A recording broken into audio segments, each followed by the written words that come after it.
Fishing link কি? Fishing link হচ্ছে ভুয়া বা প্রতারণামূলক লিঙ্ক। এগুলো কারা তৈরি করে? এগুলো সাধারণত হ্যাকাররা তৈরি করে থাকে।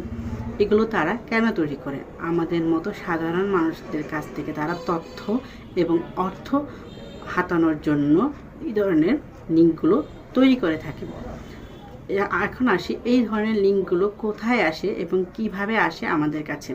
এই ধরনের লিঙ্কগুলো সাধারণত স্মার্টফোন, জিমেল এবং মেসেজিং অপশনে বা ফেসবুকের মাধ্যমে আমাদের কাছে আসে। আমাদের সবার হাতে একটা করে স্মার্টফোন আছে, যেখানে আমরা ফেসবুক থেকে শুরু করে বিভিন্ন সোশ্যাল প্ল্যাটফর্মগুলো ইউজ করি এবং জিমেল এমনকি আমাদের ব্যাংকিং সেবাসমূহগুলো এখন আমরা স্মার্টফোনের মাধ্যমে ব্যবহার করে থাকি। এই সুযোগগুলো তারা কাজে লাগিয়ে তারা আমাদেরকে মেসেজিং বা জিমেলিংয়ের মাধ্যমে ব্ল্যাকমেল করে অথবা ভয় দেখিয়ে অথবা প্রলোভন দেখিয়ে ফিশিং লিঙ্কগুলো সেন্ড করে এবং আমাদের কাছ থেকে তথ্য এবং অর্থ হাতিয়ে নিচ্ছে প্রতিনিয়ত। এখন আসি তারা কিভাবে ভয় দেখায় বা প্রলোভন দেখায়।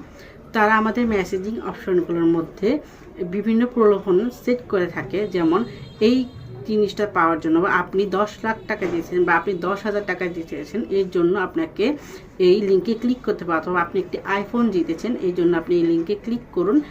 তারপরে যখন আমরা সেই প্রলোভনে পা দিই এবং সেই সমস্ত লিঙ্কগুলোতে ক্লিক করি, তখন দেখা যায় তারা আমাদের কাছ থেকে বিভিন্ন তথ্য এবং পাসওয়ার্ড চায়।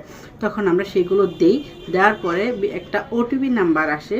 সেই ওটিপিটা যখন আমরা তাদেরকে দেই, তখনই তারা আমাদের সমস্ত তথ্যগুলো হাতিয়ে নেয়। এরপরে আসা যাক তারা কিভাবে ভয় দেখায়।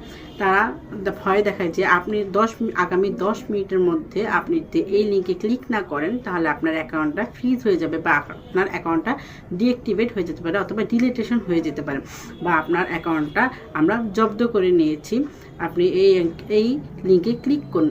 তখন আমরা সাধারণ মানুষ ভয় পেয়ে ব্যাংক অ্যাকাউন্টের ভয় পেয়ে বা বিভিন্ন সোশ্যাল অ্যাকাউন্টের ভয় পেয়ে সেই লিঙ্কগুলোতে ক্লিক করি এবং আমাদের পাসওয়ার্ডগুলো দিয়ে দিই, যার ফলে তারা আমাদের সেই ব্যাংক অ্যাকাউন্ট বা আমাদের সোশ্যাল অ্যাকাউন্টগুলো ফ্রিজ করে বা জব্দ করে আমাদের থেকে নিয়ে নেয় আমাদের পাসওয়ার্ডগুলো সহকারে। এরপরে আসা যাক ফিশিং লিঙ্ক আমরা কিভাবে চিনব। ফিশিং লিঙ্ক এবং সোশ্যাল লিঙ্ক সাধারণত একই রকম দেখতে থাকে। আমরা ফেসবুক ইউআরএল থেকে ফিশিং লিঙ্কগুলো চিনতে পারি। ফেসবুক ইউআরএলের মতো দেখবেন ফিশিং লিঙ্কের ইউআরএলগুলো একরকম থাকে না। আমাদের ফেসবুকে যেমন ফেসবুকের বুকে BOOK থাকে, এই ধরনের ফিশিং লিঙ্কে B00K দেওয়া থাকে এবং HTTPS এর জায়গায় HTTP দেওয়া থাকে ফিশিং লিঙ্কের মধ্যে।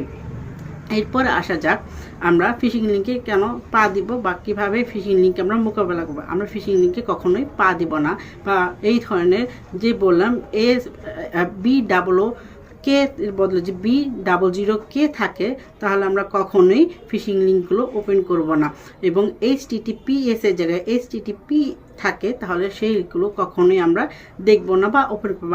আননোন নাম্বার থেকে আমাদের যে মেসেজ বা জিমেল যদি আসে তাহলে সেগুলো আমরা কখনোই ওপেন করব না বা ওই লিঙ্কগুলোতে আমরা ক্লিক করব না।